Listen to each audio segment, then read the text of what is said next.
Nate is on his way. I was talking to Shane and just telling him that I thought it would be really helpful for us as a council to be able to have some discussions about how RDA money works and how RDA funds work, and also just kind of to go back over the economic development plan for the city as we look at the budget. When we had our budget meeting in January, there was a lot of information and a lot of us were new to our roles. And so it just seemed like it was a little bit, there was a lot of information coming out of it. And now that we've had 8 months to kind of get a hang of things and kind of get a feel for what's going on, as we look at budget expenses coming up and potential projects that the city needs to do, like, you know, a West Side Fire Station and Public Works building eventually and things like that, I wanted to see if Dean and Levi would just kind of explain to us where revenue comes from so that we can get a better idea as we're out talking and we could be part of the economic development team.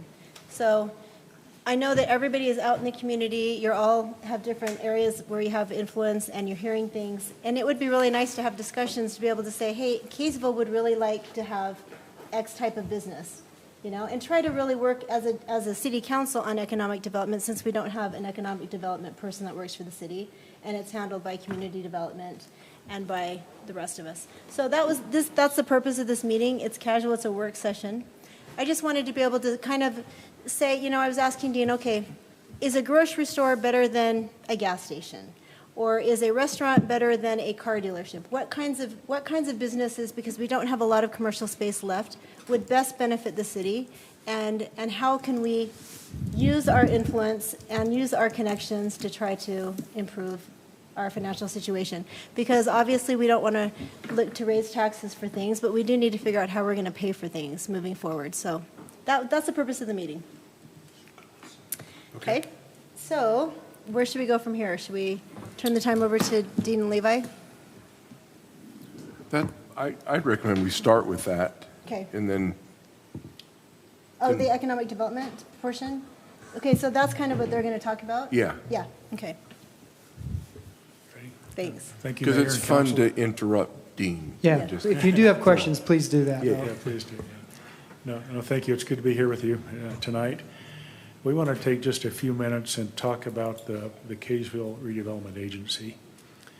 And as you know, the agency is a separate entity of the city. It's a tool we use for economic development to encourage businesses to locate to Kaysville and provide financing for different projects. Within the redevelopment agency, there is one active project area, and that's the Flint Street project. As you can see on your screen there, that is the RDA area, and it covers the area, I don't know if I can control this or not, but anyway, from about,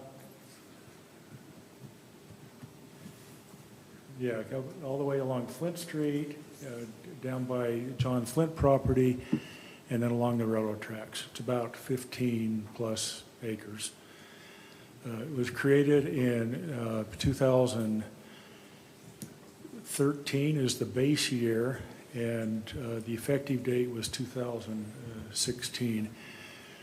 So if you remember how tax increment financing works is you establish an area, you have a base value of that area, and then you approach the other taxing entities and ask them if they're willing to share any increment as development comes to that area, share that increment for economic development or for the development of that area. So that's exactly what we did. And the base year value, if you can see that green line, flat line, was $233,000. The current project area value is about $27 million. So within the last 10 years, the property value has gone from about $233,000 to $27 million. And so we collect increment on that every year. And you can see from the totals, we've collected about $781,000 in increment. The participation rate is a 50% participation rate. And terminates in 2031 with a total value cap of $1.8 million. So that's the amount that the city is eligible to collect. And taxes from the businesses there are in addition to that? Is that, This is just property tax. that's just the property This is tax just portion? property tax. So any other taxes, sales tax, energy use Okay. tax. Okay, other just property things, tax, okay, thank you, Flow sorry. directly to the city, yes. So we're just talking property tax. Wow, So that's pretty good. just, will you make it clear that when the city chose to do this RDA, they only did it on property and did not do any sales tax or anything like that? That's correct. There was no sales tax rebate of any sort. It was just, the property was discounted when it was sold, and then the agreements to share the tax increment. So it's obviously been a good project. Well, and Dean, can you explain what we can now do with this? You know, why is this good? We have paid all the obligations of the RDA related to this project, so as money flows in, it's available to use for economic development. Could be used in this area, or it could be used in other areas throughout the city. Some RDA areas have agreements where you pay back a developer, but in this case, the city used city resources to develop the area, to complete infrastructure projects, and so all that money is flowing back to the city as a reimbursement. So that money can be used for the projects. Currently, the balance is about $800,000 available to the city for economic development. So as you have other projects that you're thinking about, as you're working with Melinda on those projects, that money could be used to incentivize different projects or different areas. So is it just a matter of, if we had for example, we had a business that said they wanted to move, but they would need help with moving costs or something like that, the city could potentially help them with that using some of these funds? Good. That would Okay. be the council's discretion or the RDA discretion. Okay. So, go ahead, I Jim. was just going to say, we haven't done much of this in the past, using RDA funds for economic development purposes. But do you remember when there was a business that was going to come on the, just the west side of the freeway there on Deseret? And I think we agreed, it's been maybe 3 years ago. Was it golf Were you- place? Yes, yeah. Yeah. I don't remember exactly what we offered them, but I think we were going to, financially incentivize them a little bit. And so that was something, and they ended up not I not know producing that in the RDA for Smiths, the city paid for some of the impact fees. They paid no extension costs. They just paid some of the impact fees. And I guess that would have been collected through the property and then paid back to the city when they fronted the money for that. Yeah. Yeah, there were some remaining payments on the property that the city paid for, but anyway, all obligations have been paid. Have been paid. On that. Great. And maybe, Mayor, just one other thing, and Melinda, if you want to chime in here, what we want to do now is we're trying to do another project area, and it's a larger area, and it's not. This one was really quite fun and really quite successful, I think, because we had the one user in the Smiths, and so that came, and we knew that was coming. We're being a little bit more speculative now with some different open lands, but we've started some conversations with the county on doing another district here, another RDA district here in Kaysville. And when we adopted the Main Street plan a couple of months ago, that was kind of kicking that process off for us, so we could take that to these taxing entities and say, this is what we want to do, something like this, and we'd like to, be able to improve our Main Street, revitalize downtown, and potentially financially assist in that endeavor. And this is the kind of revenue we could use that we wouldn't be impacting general fund activities and things like that. So that's kind of what we're trying to do. And these RDAs can be very confusing, and we want you to kind of understand what we've done here in Kaysville in the past and what we potentially might do there in the future. Melinda, do you have anything to add to that? I did have a brief presentation. Oh, if we great, wanna go sorry, I'm so through sorry, I that. stepped on your toes. No, it's We had a okay. meeting about I this. just but- was gonna, it's like 9 slides, just real quick. Okay. Of like the project area that we were Great. talking with the county. Mayor, is that about. okay? Are we Oh, at yes, that point? that's Is great. Okay, Uh-huh. thank you. Let me see if this will work.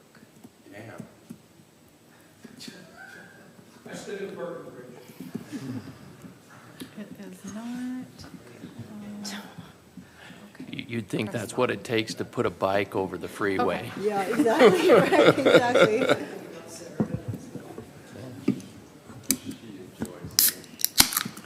All right, so thanks to Dean and Levi for just a real quick lead into what community reinvestment areas can do.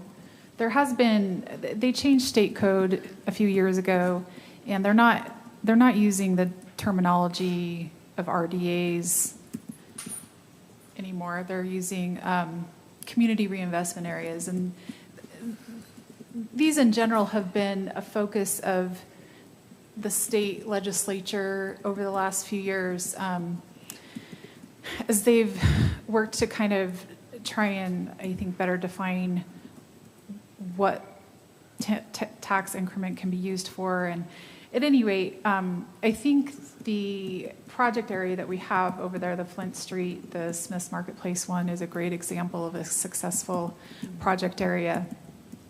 A lot of cities really struggle to have those project areas come in and be successful. But we have been, as Shane mentioned, we've been working towards trying to get a city center project area created that could help with a lot of things. And I'll go through that. But one of the things that, as we've spent the last couple of years working on our general plan, one of the outcomes of that general plan was, the 5 guiding principles, one of which is enrich our city center and downtown area.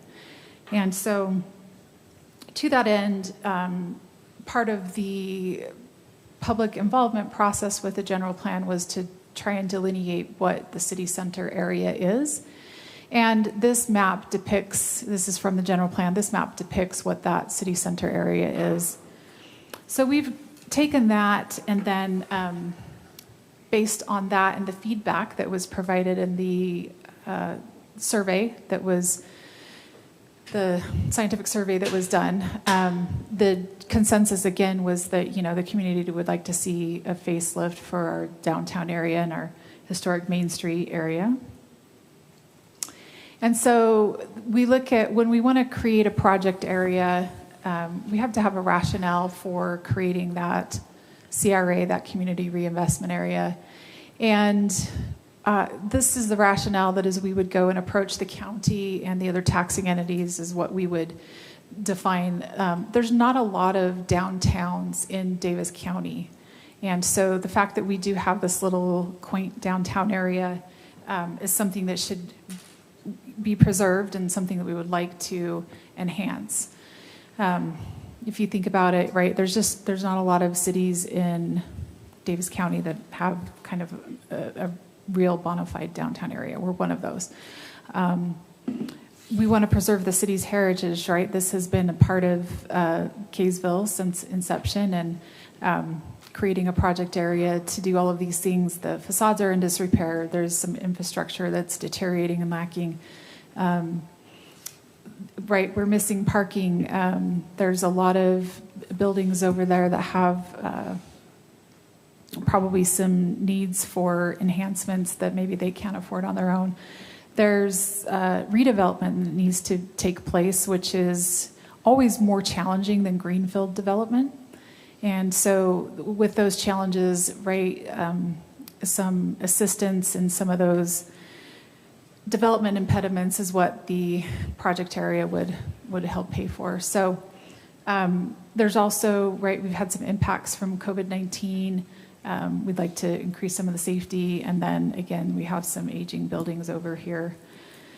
So going back to, well, what would we that's kind of the need for the project area. But what would we do with this funding? And that goes back to a little bit what the mayor was mentioning. We would look to develop and redevelop the downtown city center that we depicted on the map, and I have a project boundary area that I'll show you here in just a minute.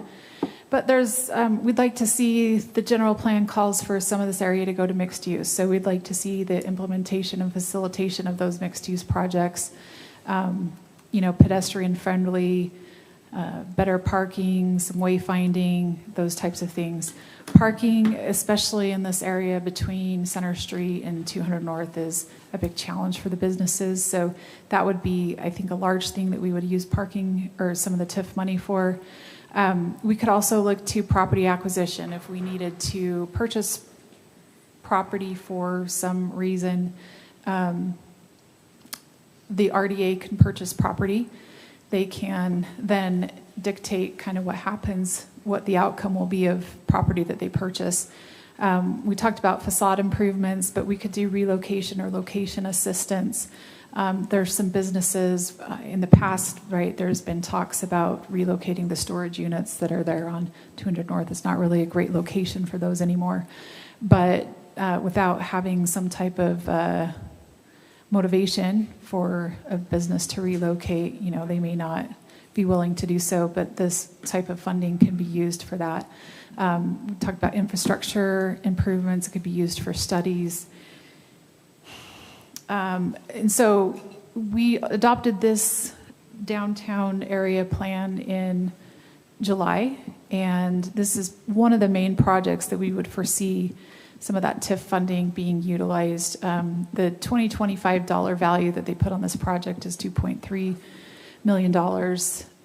We'd also look to see if there was some grant funding sources that we could come up with so that we wouldn't have to dedicate an entire amount of TIF increment to that project. But this is one of the projects that we know would really benefit and bring some vitality to the downtown area. So real quickly, this is what we have discussed at this point, just kind of with a subcommittee with the county. This is what the project area would look like. It's got some kind of unique borders as we're trying to capture some of that city center that was defined in the general plan, but kind of keep it to a size that would be amenable to the taxing entities supporting that. So in total, it's 355 acres. What we would propose is that we have this be a 15-year project area, and we would ask that the other taxing entities participate at a rate of 50%. And then we would say, hey, Kaysville City, we're all in at 100%. If we did that and everything went, I think, kind of the best as possible, we would generate about $4.8 million that would be utilized then, could be utilized, that tax increment for all of those project items we just discussed. Over the course of how many years? 15 years, yeah. And so another question, that funding, it comes in on an annual basis. The county cuts us a check based on when those property taxes are paid. And then, so, it would take, again, the full 15 years to get to that 4.8 million. But there's, some RDAs, you can bond against some of these TIF increment if you needed upfront money and didn't have the time to wait for that to accrue. So there's a lot of options that the RDA can exercise as they try and create, an environment where those projects can happen. So again, if the participation with the taxing entities, 15% for 15 years, the city at 100%, we would recommend that the project area gets triggered in 2025, which is we call the trigger, and that's the year that it starts accruing those property tax, that increment. And then again, the 4.8 million increment, here's just some of the things that we could use that for. That main project that we're looking at right now is the main street improvements. And then I just was kind of throwing some some numbers up there, right? But there's some businesses along Main Street that I think fit really well with the paradigm of what we would like to see. And there's some other businesses there that maybe we would like to have located in other areas of the city so that we could bring in businesses, retail, restaurants. That's really kind of going to bring that livelihood downtown that we'd like to see. So that could be used for relocating, helping businesses relocate. And then again, there could be an option for, if there was some property that was for sale and the RDA wanted to purchase that property, there's administrative fees that we would need to pay to the county, and we would take a portion of that for ourselves, and that could help pay for staff time for administering the RDA project area. And then this project area would create some housing funding. I think it's about $500,000. And so we would also have to define what our plan is for that affordable housing funding. Generally speaking, the tax increment that is generated needs to be spent within those project area boundaries, but the affordable housing funds can be spent anywhere within the city. And then we could also look at using some of those funds to do, if we wanted to do some code revisions for like a specific city center downtown area, we could do that as well. Melinda, we got a question over here. Okay. I just have a question for you. As far as like business relocation assistance, how would that play into housing that you just mentioned with like apartments or whatnot? So what I have in mind when I've listed that is that, like I was saying, we have a couple businesses on 200 North that just are not ideally located anymore. So we could provide some type of financial incentive to help a business get over the hump of how much it would cost to move them, or if they can't rebuild in a new place for the same amount of what they can sell the property for. So I don't necessarily see that impacting any type of housing. It just would help facilitate getting the right businesses in the right locations. I'm just thinking about that housing. I think it's behind the movie theater. It's just kind of the apartments. They're old apartments, kind of falling apart a little bit. I'm wondering, is that an option with this program to, I mean, of course, the person that owns it would have to agree, but of relocating housing into mixed use from those existing and to use that for parking? So in theory, it could. One of the things about the TIF increment is that there's really, I think, a broad discretion that the RDA has in how that's spent, although we need to define that from the get-go so that those taxing entities that are supporting and approving the project area, that they're in agreement that we would use those funds in that way. But by law, the project area would require us to set aside 10% of any of the increment that's generated, and that has to go to affordable housing. Okay. A lot of cities just turn that over to the Olene Walker Fund. There's, other cities that you can use that to pay your portion of the state mandated fee that pays for the homeless programs. I'm not sure what our amount here is that we have to pay for that, or if we do in Davis County, but I know we used that in Murray to pay for that. It was about $80,000 a year, but this would generate about $500,000 over the course of the 15 years, and that would have to, by law, be used for affordable housing, not even just moderate income, but the affordable housing. And so, and it would be our discretion, right? But we would create criteria of what we would want that to be used for. We could just give it to Olene Walker. We could say, no, we want to keep this here in Kaysville and create a program that could help with renovations of existing properties that may not be up to, standards that need to be renovated.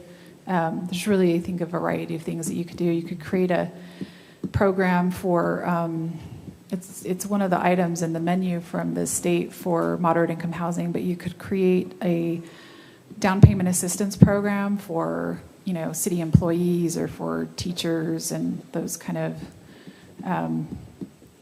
public sector jobs that maybe don't pay enough for people to afford housing in the areas where they work. I have just a quick question. I've seen a lot of these, and this is more of a redevelopment rather than like a new construction type thing. And I've never seen a city go in 100%. Now, that's not saying they haven't maybe put money into a water line infrastructure rebuild or something like that, but where you are, it seems like it's an area that's existing, so you do have to provide services to those areas, which most times those services are funded through property taxes and the general fund. Is that something normal to go, a city to go 100%? I've actually never seen that yet. So we could propose to the county whatever, but they, in our dialogue back and forth with the county, they recommended that we participate at a rate of 75 or 100%. I mean, for us, that takes up a huge area of our business area, our commercial, which is taxed a little higher, I would imagine. I don't know what our existing collection is. Just the increment. So yeah, it's just the just the increment. increased increment is all. Correct. Okay. All right. I just wanted to make sure we weren't giving away. That's where I was unclear. We're not giving away. Yeah, so. Okay, just so the it would- increased increment. Yeah, we would, Okay. we'd be held harmless at the, so you said a base year. Okay. We would receive all of those revenues, or property tax revenues of what that base year Base sets rate. that up. Okay. And it would That- be anything, any growth that- from that there answers between my the next question. 15 years. Okay. Thank What- you. I mean, we're reviewing a lot of the benefits. What are the risks? What are the drawbacks to doing this? Thanks. I mean, you know, Councilmember Blackham just alluded to one of the drawbacks, but it does take away, in theory, the increased property tax revenues from the general fund. But the rationale for that and what they talk about in the redevelopment agency arena is the but-for argument. And it would be, look, this argument, or I mean, this increase in redevelopment or this development would not take place but for the assistance and the augmentation of funding to help overcome those development impediments. And so, you know, you may have some of that increase over the 15 years, but you wouldn't have all of the increase. I'm more, and I apologize, I'm more familiar with Murray's numbers, but when we would do our annual RDA reporting, their central business district, the property tax growth rate within that project area was like 12%, and the rest of the city, throughout the rest of the city, it was only 3%. And so that's a sign of a successful redevelopment or project area. Yeah, I mean, so the risk would be that you may lose out on, you lose out on the monies that you would have made from the fact that the business would be paying higher property tax, but you've created that by doing the redevelopment. I get that part, but are there any other like restrictions that we place on that area by turning it into, like, do we limit ourselves? I just kind of, it seems like it's like too good to be true, like free money type of thing, you know what I mean? Like, You know, when you talk about drawback, I think the risk is, are the other taxing entities willing to take on that commitment? That development would only take place by creation of this area, and they're willing to give up their tax increment for this project area. I think that's the risk. so who are you convincing? Who are those tax entities School that we're district, convincing? Davis County, mosquito abatement, Beaver Basin Water. Who else? That's it. That's the big one. So in a sense, they're having to buy So- into it. Right. As the project's put together, we need to go to those taxing entities and have them on board saying this project is worth it to us because at a future date, our tax off these properties will be greater than if we did nothing at all. But they won't see those like, they agree basically to hold on getting anything for 15 years? Depending on what the participation rate is, 50%. So they would get half of what that increased. And then after the 15 years, they get the 100. Yeah. That was my concern, and obviously if this was raw ground, that would be a huge thing to go in 100%, because, but where it's, if you're holding and it's just based on you, that makes a lot of sense. So how, the other cities in Davis County, are we seeing RDAs in all of them? I mean, is this? It's pretty, I would think that probably every city would have one. I mean, there may be some that don't. I don't know. I know that's. Yeah, I can think of, David I think I can think I of know- Clearfield, I know Woods Farmington, Cross, Layton, westbound. Clearfield, Centerville. yeah. Yeah. Yeah. Centerville just had one approved about 3 months ago. Okay. Movie theater is and all that is all, I know might that be Farmington's got them, Lona. Centerville's got them, Woods Okay. Cross, Bountiful, westbound. yeah. So we were just sort of Clearfield. Johnny come lately, harder to convince. So there was Not in my a backyard. weird thing that happened. I mean, we kind of went through a process, I think, in like 2013 to create a Main Street project area, but it never actually got to the point where it was fully formed and created. So this is kind of a rebirth of that from several years ago. And then again, working with the county, essentially what they have said to us is they have a matrix that says, here's what we'll support.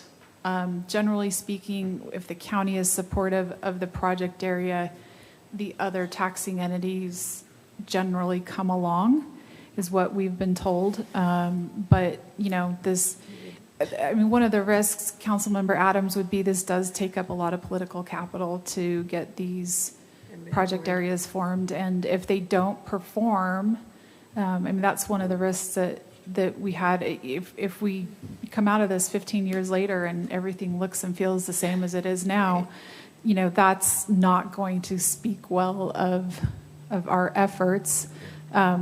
So that could be a risk too. So, there's a bunch of eyesores around town, facilities that are quite old. You go down, I love downtown Centerville, with what they did there and they upgraded stuff. They put the effort into it. So this is us helping the businesses. Is that really what it comes to, get them to help with the facades? How does it actually work then? Well, so and really what we're looking at right now is defining what we'd like to use those funds for. Let me go back to. Well, I saw, you look at the 1 through 9, the different areas, most of it is parking and aesthetics, but not anything with the facilities. Is that correct?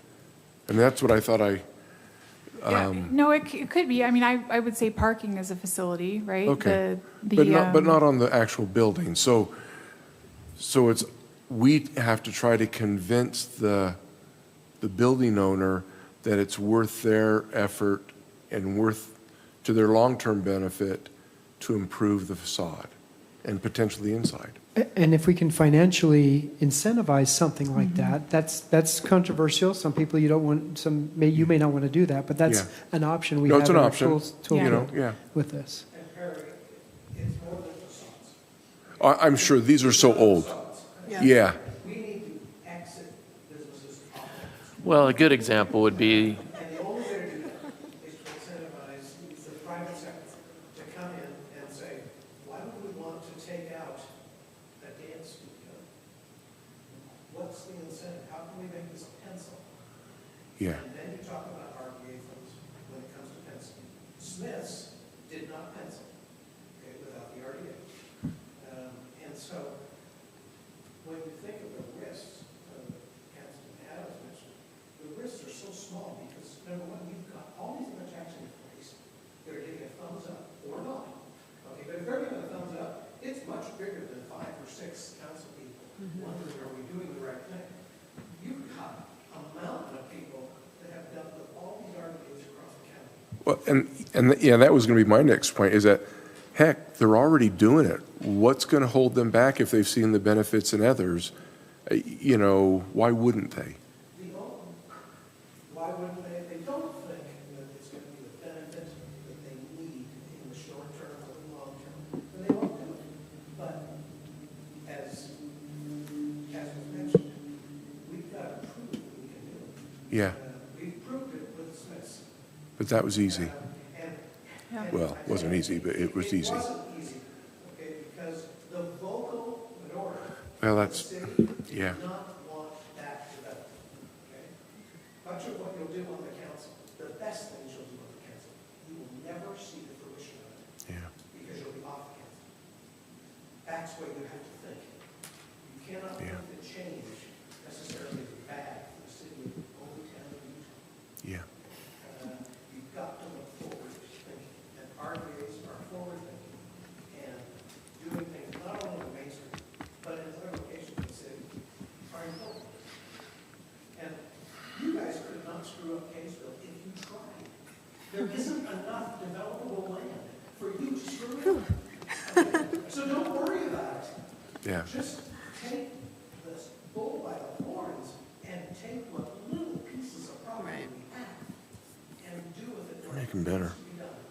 And listen to what is really needed, not what 10 people think you need to listen to. Thank you, Gil. Appreciate Thanks, that. Who owns that bank? Who owns the building here?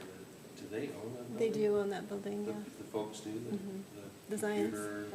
computer- So I really appreciate the presentations, thank you, and the information. As a council, I thought it would be good for us to have this conversation so that we can see, as we move forward, let's plan now, let's start talking, let's start getting out there, let's start thinking about this.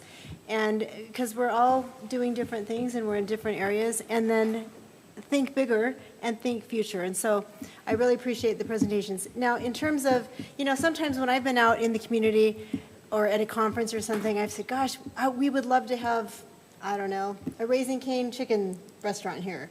Is that really the best use for the city? Is that a really good idea, or is something else a better idea? And so that's why I wanted to see if Levi and Dean would kind of talk about just the types of entities that generate revenue and what types of revenue they generate. I thought it might be helpful to you. I do have one question that I would really like answered, and it doesn't have to be answered tonight.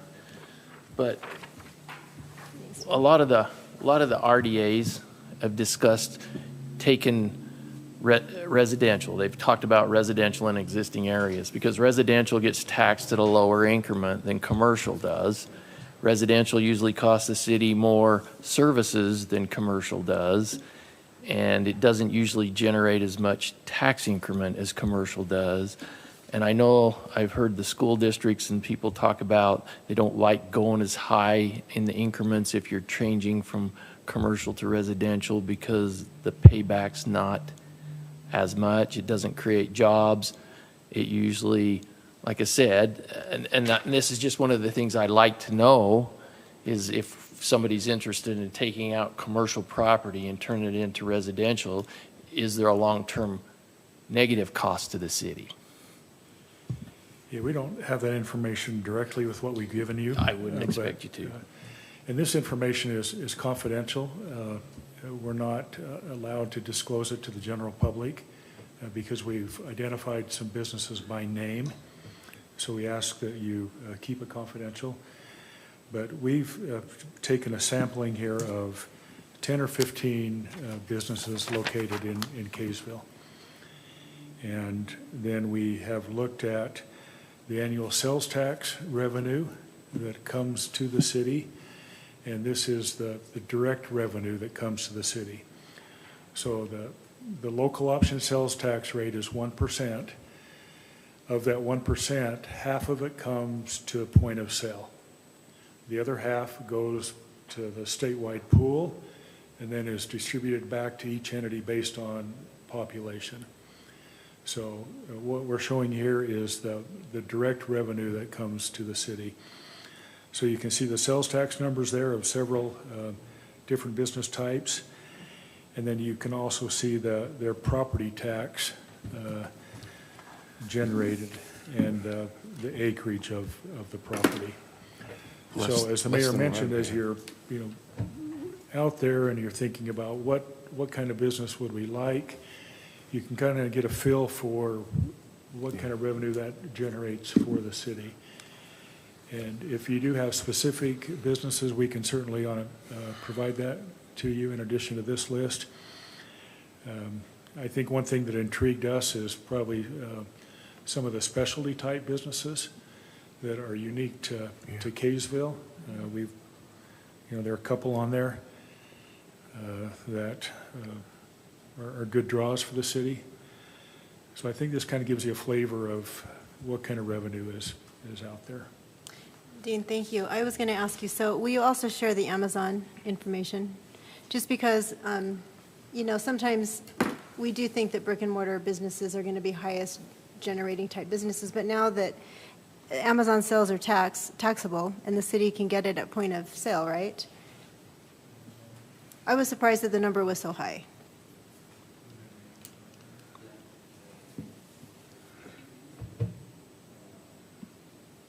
Amazon online type things.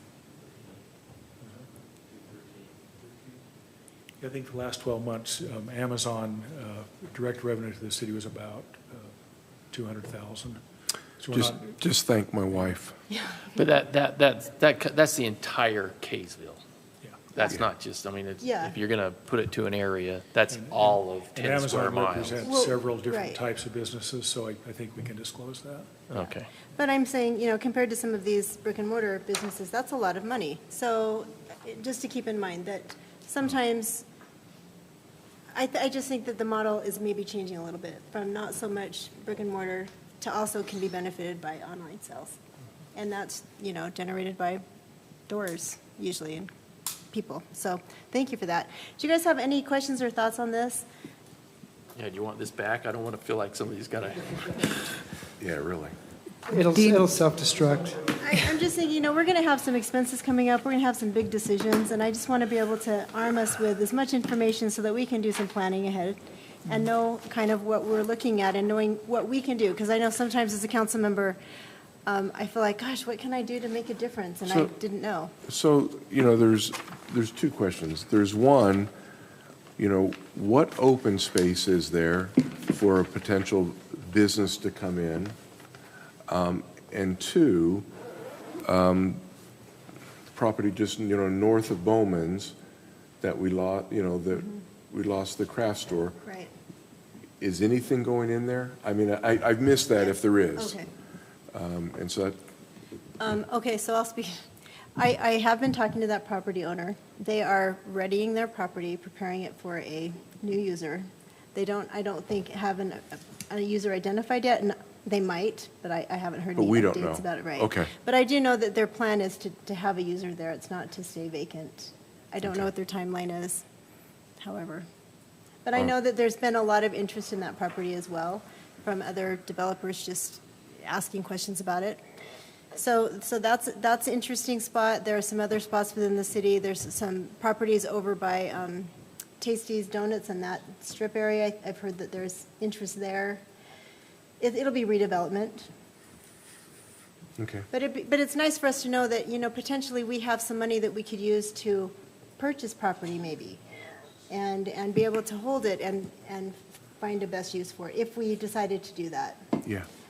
Property's so expensive, I don't know if that's reasonable, but, You buy a mailbox for yeah, right. No, you can buy two now. The prices have come down the last Yeah, couple weeks. recession's going to bring that Bring down. it back up again. Yeah. Does Just in anyone, time for my property tax. does anyone else have any ideas or suggestions? It's a lot of information, so I guess just think about it, but Abby? I guess I kind of have a question for Dean, and maybe this is a ridiculous question. So we make about, well, whatever you said, off of online sales, maybe through Amazon or whatever. But like the places where, say, like Amazon is located, what kind of taxes apply to those sorts of like business locations?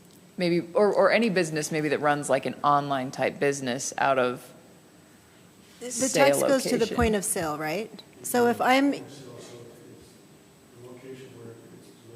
yeah. Okay. So if you want to shop online at Walmart, you can do that, and Kaysville will get the benefit of those purchases if you do it online, right? Yeah. Yeah. Hence why stores started encouraging people to come to store pickup. Yes, that is true. Just kidding. I don't know, but that's probably, maybe that's a strategy. I don't know. Anyway, well, I appreciate your time coming in. Does anyone have questions? I mean, this is a work session, so feel free to ask them. Oh, yeah, lots of quick. Is it good information, or is it not helpful to you guys? What do you Can think? I, so included in your large map, Melinda, was the current RDA with Smith's down there, was it not? Oh, okay. Then I misread that. But then my one question, why not south of 200 North, where the mill is and those businesses there and even on down? Why is that excluded? I don't know, Shane, if you can address that, because a lot of this happened prior to my time here. I have the same question, but I think at the end of the day, like, we first went to the county earlier this year, I think in March or April, with a project area that was about 500, it was over 500 acres, 530 acres. And they said, no way, that's too big. So we did have to cut out some area, but I don't think that area south of 200 through that area was included. It wasn't either time. And in my recollection, it was simply that when we were unsure of the base year, and I think at the time we thought that development was going to take place maybe quicker than it has, and if we could make the base year retroactive, I think we would have maybe done that, but I think we kind of thought that was going to develop itself out, but Okay. It's well on its way. it is. And remember, there were a couple of developers that were already on their way and they didn't want to wait. Right. They wanted to go. Okay. All right, thank you. Yeah, so you can see that Oh, yeah, Flint thank you. Street project area Okay. is chopped out. And state law wouldn't allow us to have a project area that would overlap borders. Which makes sense, Yeah. okay. But there's actually residential in some of those areas now, is that correct? Yeah, there is some residential. I mean, I just know south, off of Flint Street and, south of the Smiths area. Yeah, there's a little bit of that. Although, we intentionally kept the frontage of 200 North, Okay. both on the north and the south side, Yeah, it's on the as, south side. the thought was that a lot of that over time, those residential homes that are fronting 200 may be turned over for redevelopment and become commercial. I think there's a good chance of that as people tire of the traffic and being out on 200 and how busy it's become. And Yeah, that's I just would. kind of how naturally redevelopment takes place. Okay, It's thank you. kind of a fine line between playing crystal ball with what might happen, but also not throwing the net out too far to where it looks like, Yeah. oh, our whole city's an RDA. Right. How do you feel about that? So we're trying to be definitive, and Melinda did a great job of taking the feedback from the county and cutting that map up into, what do you say, 550 down to 350, so lopped off nearly 200 acres. And there might be, a lot of that's probably not going to develop in the way we'd like it to, but we're hoping a lot of it does. Well, and we did, to go back to we did try and keep consistency between what was identified as the city center concept and the general plan too. So, but as you've pointed out, that area south of 200 off of Deseret didn't make it into the Yeah. project area boundary. Yeah. Just because of a residential property ends up being within the limits of an RDA does not negatively impact that property owner in terms of they're now going to be a commercial. In fact, probably just benefits the property because the property value in a developer's mind goes up because they know that there's some increment that they can play. So even though we have in this new area It's true.